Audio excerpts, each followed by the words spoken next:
Hey everybody, welcome to the studio. This is Max. I'm a percussionist, producer, and I'm specialized in combining my percussion instruments with all kinds of electronic stuff.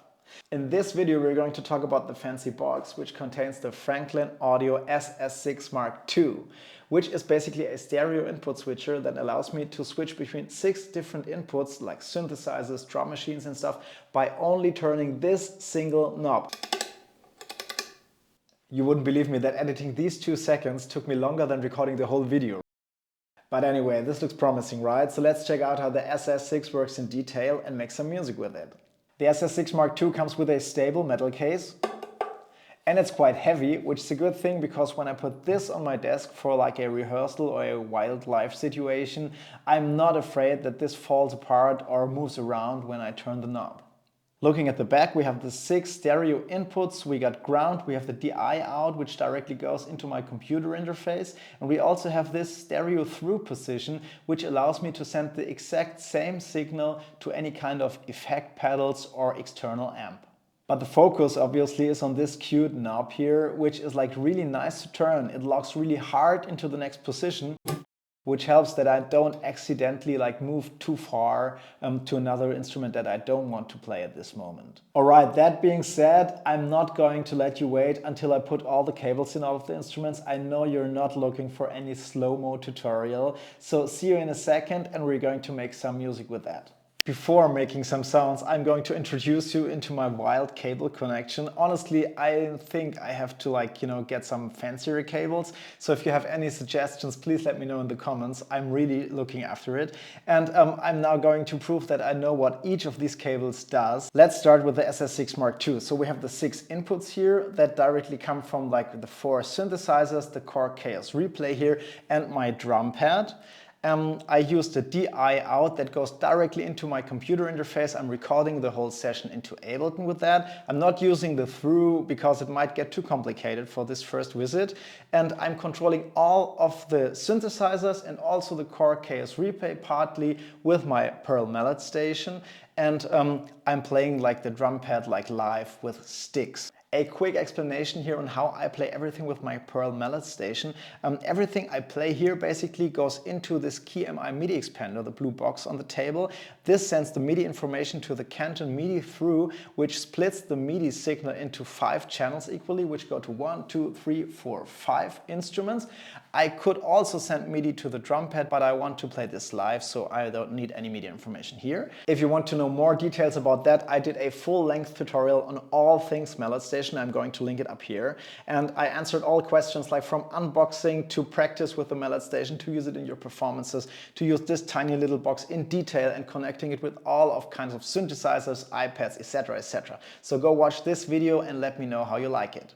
That being said, and to summarize quickly, so we have audio cables from all of the synthesizers and the drum pad coming into the SS6 Mark II. We have the XLR cables here going to the interface of my computer, and we have MIDI cables that connect the Mallet Station via the KeyMI MIDI expander to the Canton MIDI through with all of the synthesizers, not with the drum pad as I told you, but with all of the synthesizers and the Chaos Replay, so I can control everything with my Mallet Station. And the good thing about that is now you can also check that out in the tutorial I linked before.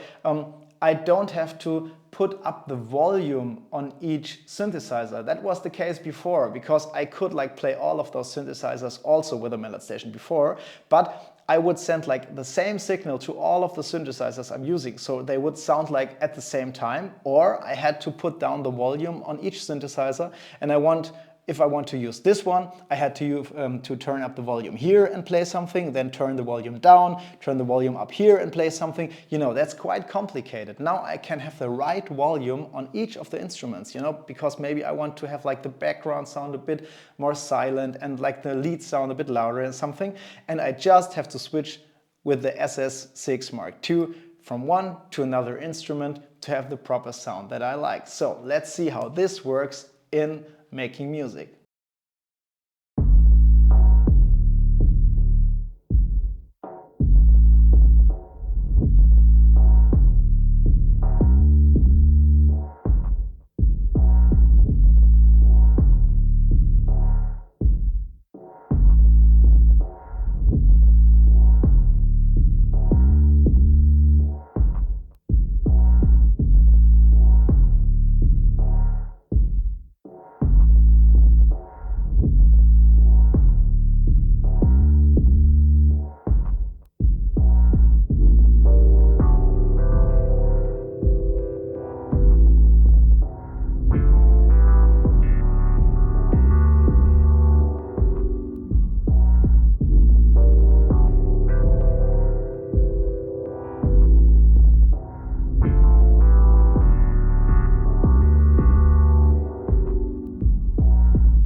Alright, I guess this thing will get a special VIP place on my Mallet Station work desk in the future. Shout out to Franklin Audio for sending this over. I hope you enjoyed the video. Please subscribe to my channel, share this video with your percussionist friends, and see you next time.